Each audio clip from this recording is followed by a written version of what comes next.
The MLB opening weekend. You had, of course, in the year 2020, as it always is, you get baseball back on Thursday night, Nationals, Yankees, and some rain comes. You only get 6 innings. Of course, so that's just how 2020 is. And now we have a full weekend of baseball in the books. Some big takeaways so far. The biggest takeaway I have right now that is an ongoing sort of event that we have to watch here that I think is going to be very important, not just for Major League Baseball season to continue, but really, honestly, any major sport to continue. The NFL is going to watch very closely. NBA and NHL are going to watch very closely what happens in the next few hours here. And that is something that we're going to start with. The biggest take right here is how Major League Baseball is going to handle the virus. I thought for the most part, the first few days, they handled it well. Thursday afternoon, the news comes out that the great Nationals star Juan Soto is positive for coronavirus. He misses opening day, hasn't played yet. But for the most part, outside of him, you haven't seen too many players on the Nationals. You haven't seen the virus spread. And so far, it was isolated just to Juan Soto, which is what you hope, right? Because I think, we can't be naive here. Players are going to get sick. The virus is going to spread. It's just how do you mitigate the spread? How do you contain it to just 1 or 2 players getting sick and not having an outbreak on a whole team?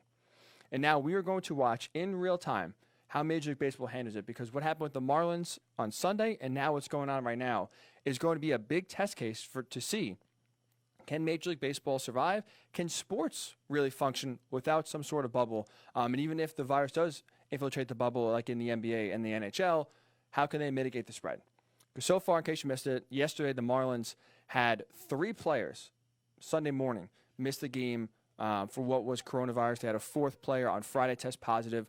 So the Marlins currently 4 players out with coronavirus, and now we are seeing possibly a possible spread, a possible outbreak on the team. The Marlins decide not to travel from Philadelphia back to Miami last night. They're going to travel this morning.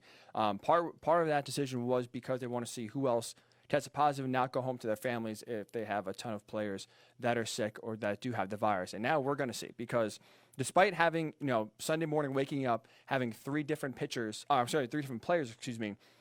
get test positive and miss the game on Sunday, they still decide to play the game. And the hope is that, okay, if you can just mitigate and isolate it to just these players, you hope it's okay. The players were tested late Saturday, and no other player was positive or had symptoms going into Sunday's game, but we still don't know. And now this is where it gets interesting, because you have the Phillies playing the Yankees. You have the Orioles now going out to Miami to play the Marlins. In theory, one team right now in the Marlins, if there are multiple players that are sick, if there are currently players that are asymptomatic, and we don't find that out until 2, 3, 4 days from now, the virus is going to spread, and we're going to really see in real time how quickly this virus can spread, not only within a team, but to other teams as well. You had Bryce Harper wearing a mask on base yesterday just to take an extra precaution to make sure he stays healthy. The Marlins are a real-life test case to see the spread of the virus and how good MLB's policies are of mitigating and containing the spread. Like I said, I thought so far you had a few players on a few different teams miss opening day or miss the series. And again, for the most part, you only hear 1 or 2 isolated incidents on that specific team. The Marlins are the first team where we have an outbreak. So that's my biggest take right here is we are seeing 1 weekend in, 3 games into the season, we are currently seeing now MLB's testing protocols, and really it's getting pushed to the limit of can this actually work? Can they mitigate the spread? Remember, when you had the summer camp 2.0, a lot of the players coming back, the positive rates were very low, and there's plenty of teams, including the Marlins, mind you. The Marlins were one of 13 teams before the series in Philadelphia started that had 0 positive tests when summer camp resumed, and they had about 3 or 4 weeks of spring training 2.0. So this is a new development, whether they got it going from the airport. Obviously, Miami is a epicenter, so whether it was leaving, whether it was somewhere in Philadelphia where a player first contracted it, we are seeing right now, with no bubble around Major League Baseball players, and testing so far, as we know, not exactly rapid, especially in this case. We will see truly how great MLB's plans are to handle the virus and try to mitigate the spread. Because obviously this is going to be the most important part of the season. If an outbreak happens, if the Marlins played the game yesterday and we find out, 2 or 3 days from now, that there are multiple players that played in that game that tested positive, that are asymptomatic when the tests first started, and they possibly infected Philadelphia Phillies players. They possibly infected other Marlins players. And God forbid if they do decide to play tonight against the Orioles, they infect Orioles players and so on. MLB's in big trouble, and the NFL is going to be in big trouble. And it's a sobering reminder that all the precautions you can take, all the testing you want to do, the virus is still here, the virus is still prevalent. That's at least my biggest takeaway so far. How MLB is going to handle the virus is getting pushed to the limit. I thought, like I said, you hear a few players testing positive over the weekend. It sounded good. I thought, honestly, that was almost the best case scenario. I was planning, up until late last night and now reading more this morning, I was planning on patting MLB on the back. I thought they've done a great job so far. Testing is low in spring training. A few players get sick opening weekend. They remove them from the lineup. So far, we haven't heard of any other players getting sick in any other teams like the Nationals. But the Marlins are a great example so far of just what truly can happen even if you take all the precautions. The virus is still prevalent, and we hope, knocking on wood as we speak, that none of the players are seriously sick and that the virus has been contained. No other players played yesterday carrying the virus and not knowing it. So we'll see how MLB handles it, and they're getting pushed to the limits. And no, I guess, this is going to be the major test right here. It stinks to say that there's a chance if this goes awry that the season could be shut down or at least paused maybe before it even starts. So fingers crossed MLB can handle the virus. We'll see how that goes. We will monitor the situation even this morning to see what the deal is with the Marlins, if they do travel, if more tests come back positive. We'll keep updated as we're here until 11 a.m. On the East Coast. Other takeaway I had actually talking about specific games. Historic parity to start the year. Over this weekend, you had no team start 3-0, which means no team started 0-3. First time since 1954 that no team in baseball started 0-3 or 3-0. The odds of this happening is just 1.3%. So this is just a great example to show everyone is still working back. Everyone is on the same playing field. You had the Marlins, one of the worst teams in baseball, start out 2-1. You had the Orioles, win their first series of the Red Sox. The Giants, another horrendous team this year, split with the Dodgers, won 2 games, lost 2 games. Everyone is working back. Everyone's still trying to get in shape, and it shows in a sprint of a season. Maybe some of these easier games, some of these throwaway games, this team's going to be bad. In a normal year, you would roll over them.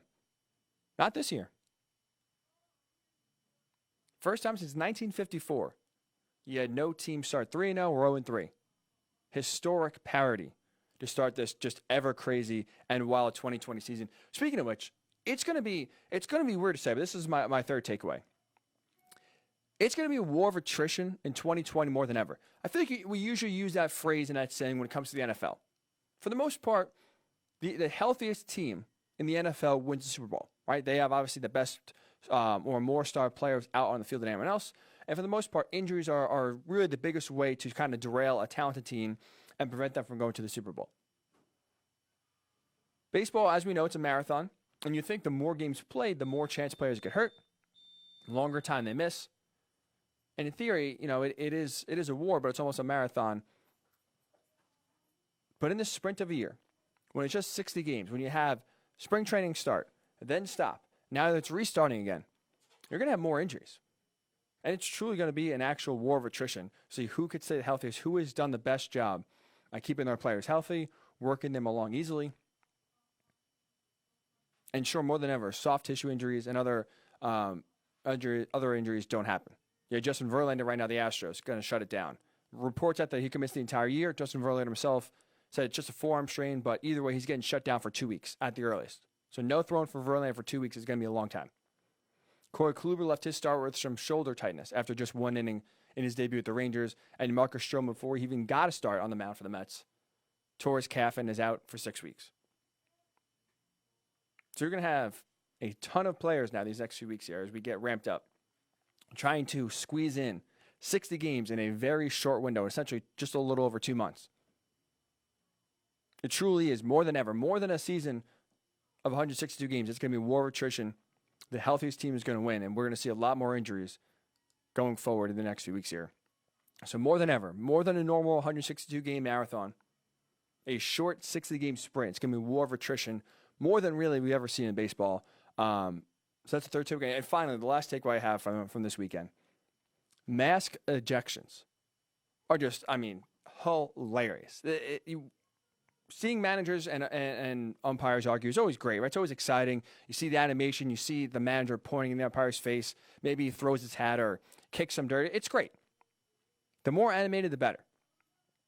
But to watch our first ejection yesterday coming from the Pirates-Cardinals game, which you had home plate umpire Jordan Baker eject not the manager, Derek Shelton, eject Pirates pitcher Derek Holland, who's sitting in the stands, mind you, not playing as a pitcher.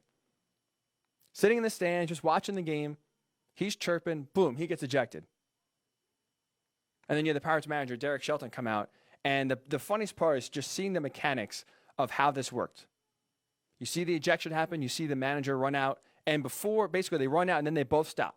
The umpire takes his mask off, and what does he do? He goes in his pocket and puts his mask on. Derek Shelton comes out, stops, puts his mask on. And it's just funny to see. You kind of see, okay, this guy's coming out to argue with me. We can take our precautions. Everyone stops. And to see that the mask's getting put on, it was unintentionally very, very funny. And then to see them stay socially distant as well. Usually, again, you are chest to chest, nose to nose, if you have a good umpire-manager argument. See them, keep their space. Almost looks like, with the mask on and keeping their space, it almost looks like a cordial discussion. But it was anything but cordial. Very funny to see, again, just the mechanics you have to in order to make sure and ensure safety, ensure social distancing, and ensuring, that the mask is on and no one is getting sick. So that was just unintentionally very funny. If you haven't seen it, I would highly suggest looking it up.